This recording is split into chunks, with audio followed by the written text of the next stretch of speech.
Here we go on this Chipper Talk Tuesday.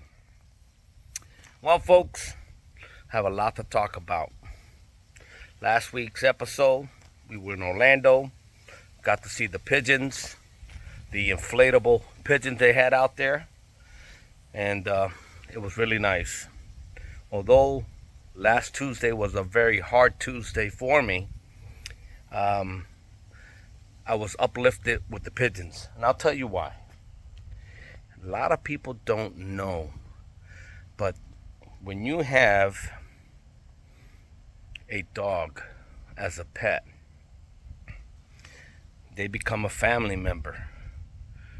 They're loyal, faithful to the end. A lot of people don't understand that, and I understand if some people don't like dogs, that's okay too. But last week was a very hard week for me. I had to get rid of my feelings, put them aside, and think what's best for my Caesar.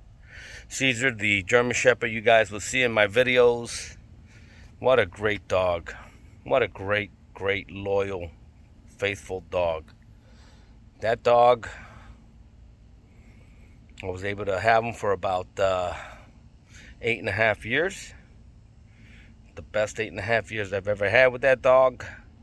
And he is no longer with us. He's over the bridge, heavenly bridge, pet bridge.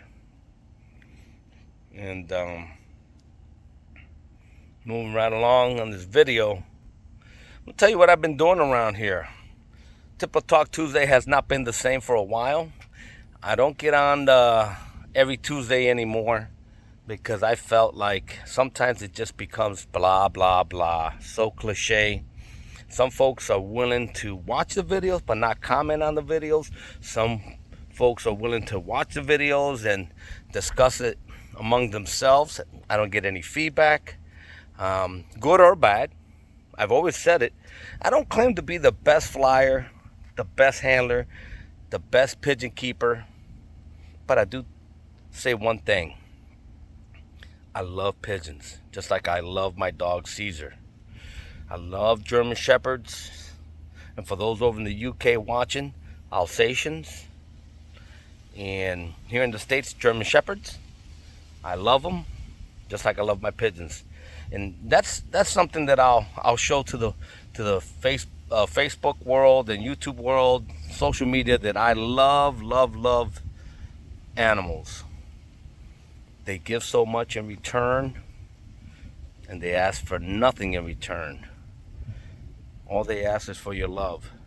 So for those folks out there that have your pigeons and have your dogs and your cats, love them, because I'm sure they show you a lot of love. And we cannot be selfish sometimes to keep them around longer than what they should be and not let go. Unfortunately, Caesar wasn't feeling good last week, and I had to put him down. I had to take him down to the vet. I just picked up his ashes today, and he will be on the mantle with my other two best friends, partners, whatever you want to call it. They were all good to me, and I'm sure I was good to them as well. But moving right along, what I've been doing here at the Red Eye Loft, as you can see, some landscaping, folks. So in past videos, I would stand out here, show you what the pigeons are doing out there, out that way, this way. But now you get to see beautiful landscaping. I'm not finished, of course. I had these pavers installed a few years back. Now I am doing the landscaping. Thank God I have a really great friend of mine that comes over and helps me with the landscaping, gives me ideas, all the ideas. The only thing I'm lacking here is mulch here, and this is dividing my property line with the neighbor's property. Of course, as you can see, beautiful landscaping. Like I said, all I need is the mulch. Maybe, if I wanted to, maybe one or two more little plants in there. Of course, starting from my left to the right, These are dwarf oleanders. You have the nanas in the back, dividing the property line. Now my property line goes up to where the grass is cut, but these will fill in and create a nice wall.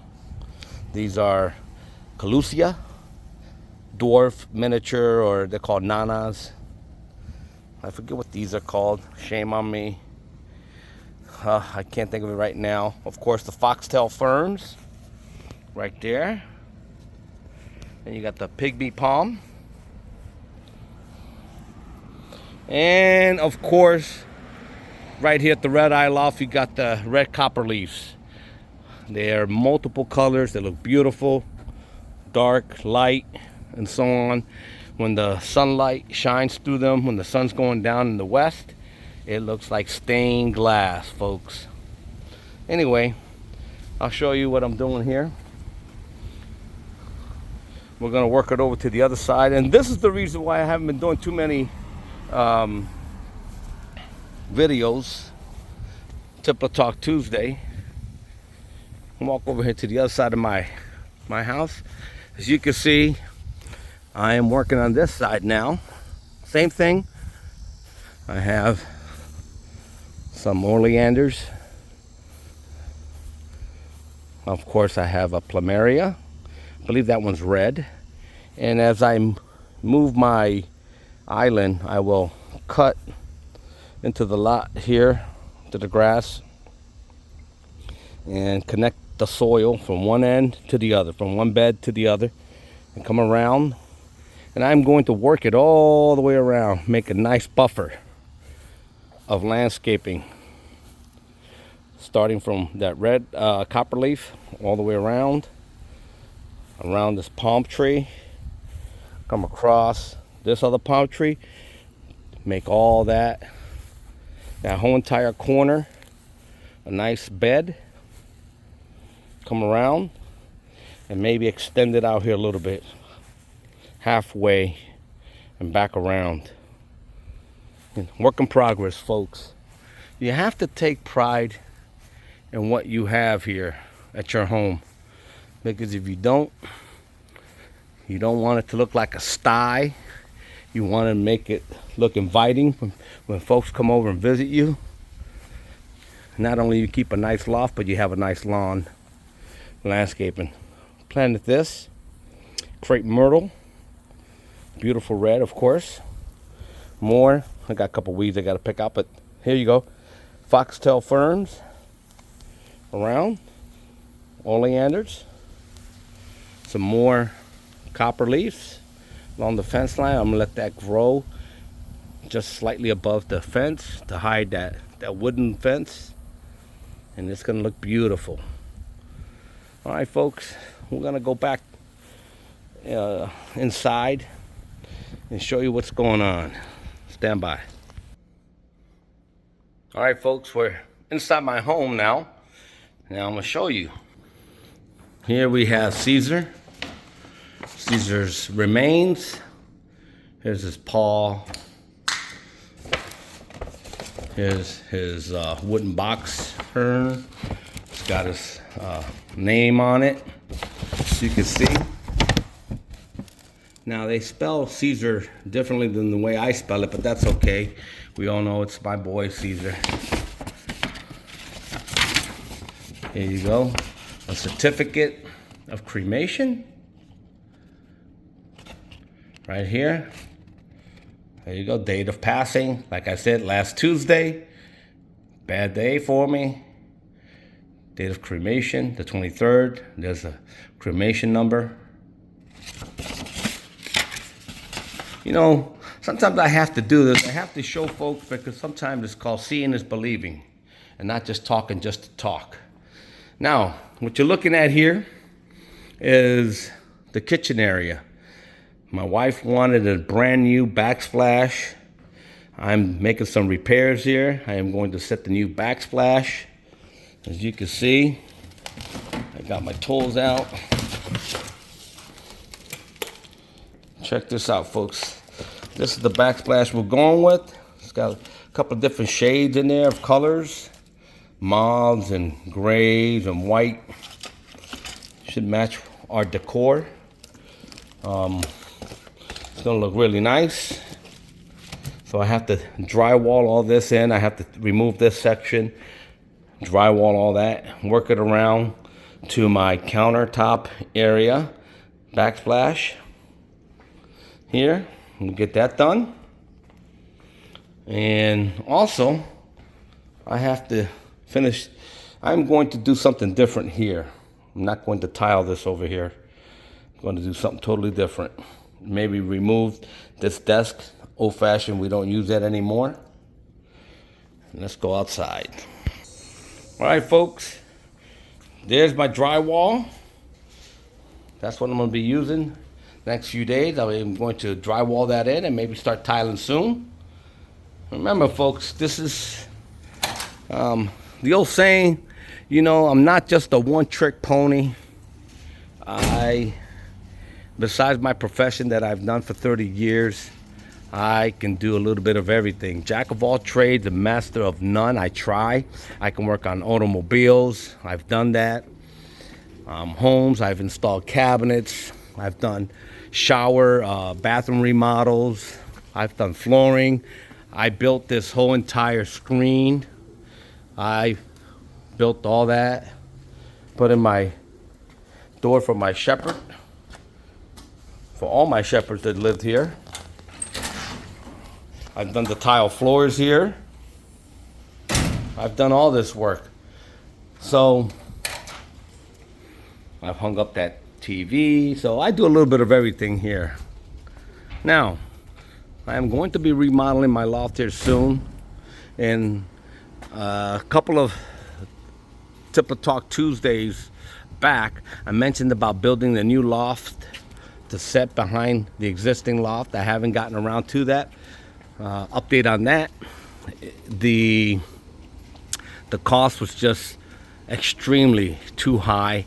The fabricator came back with a $1,600 price tag on just the framework, and I would have to finish it. I didn't like that, so I'm going back to the drawing board and come up with a little bit something with less materials or less money for the materials, and I'll probably start that here soon. But now, as you can see, I'm working on my home, I'm working on my landscaping, and I also try to divide my time up to work on my loft. I did purchase today new clear plastic for the window there. I'm going to remove all that old stuff off. It's dingy, yellow. I'm going to replace that with some new stuff. It should look good. And at least get that out of the way. And let me see what else I want to talk about. Talked about the death of my dog, Caesar. I've talked about my landscaping. I've talked about my kitchen, backsplash. Let's talk about Pigeon Clubs. Let's talk about Pigeon Clubs right here in Florida. Now, as you all know,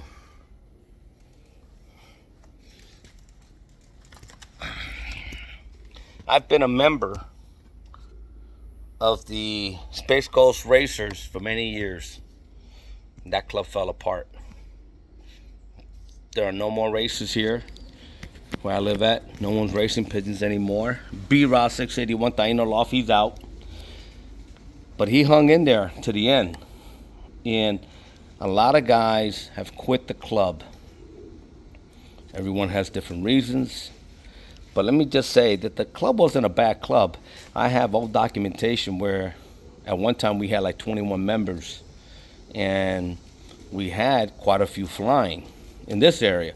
Combined with the ones in the south end, we had a good combine. But that doesn't exist anymore.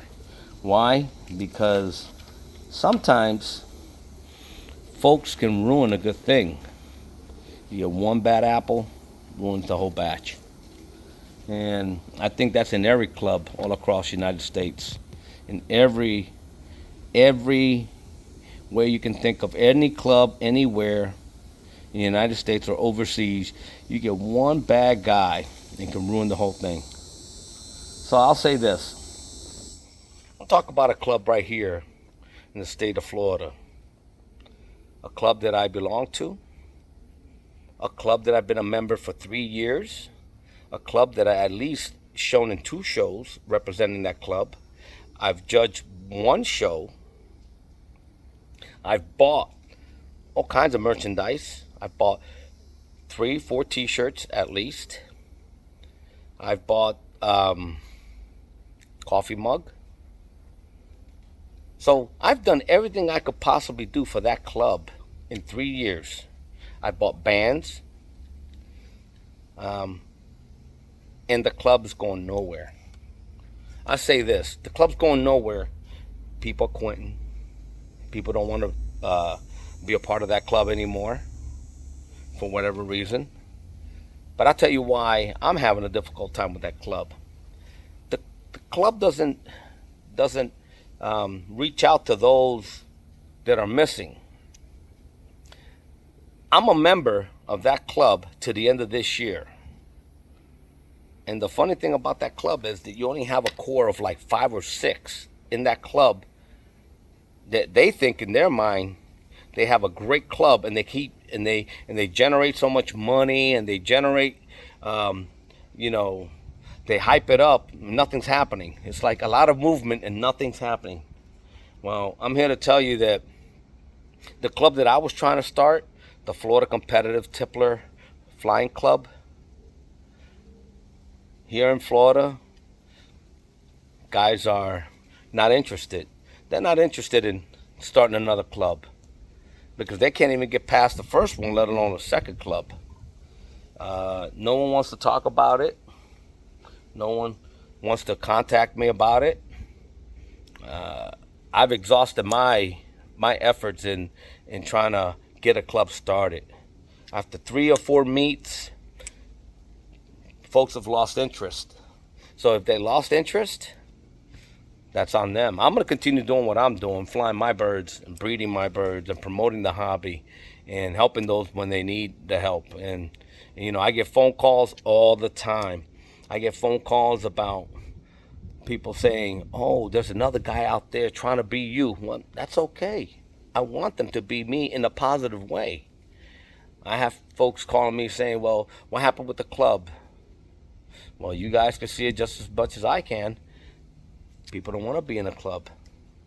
And the existing club that we're in now, which is a Tippler club, mind you, never mind the Homer Club. Homer Club is over here. The Tippler Club, I suspected that Tippler Club is going nowhere either. And I'll say this. Why do you raise so much money when we don't even own a building? So much money is being requested of all the members. Buy this, buy that, buy this, buy that, auction, this, that. But there's nothing coming back towards the flyers. What for? What's the purpose? To see the bank account grow? Just to say you have X amount of money in the bank? I think that's foolish. I think given the opportunity right here in Florida, we could have a great club, even if you want to make it just a pigeon club. Forget about the competitive flying Tippler club. Forget about that. If you just wanted to make a Florida club, another pigeon club, we can do it. But folks gotta knock on my door. You gotta call me, text me, and tell me that you're interested. Because if you're not, then I'll just continue to do what I've done. And I've had pigeons all my life.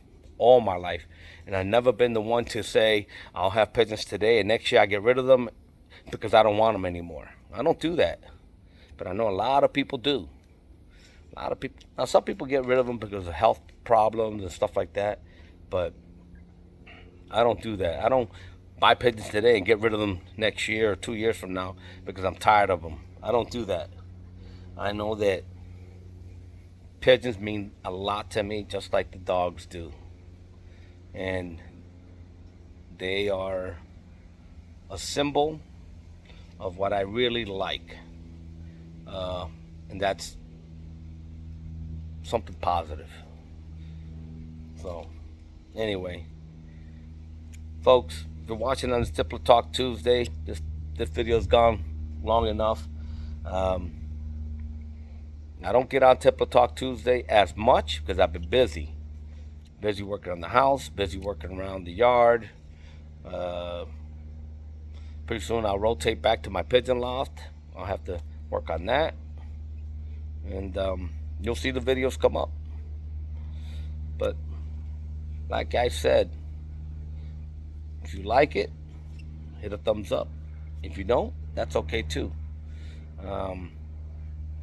Write in the comments. Ask the questions. Call me. You have my number. We can talk about it. But stay positive, folks. Do your thing, and I'll do mine. Till next time, like always, peace.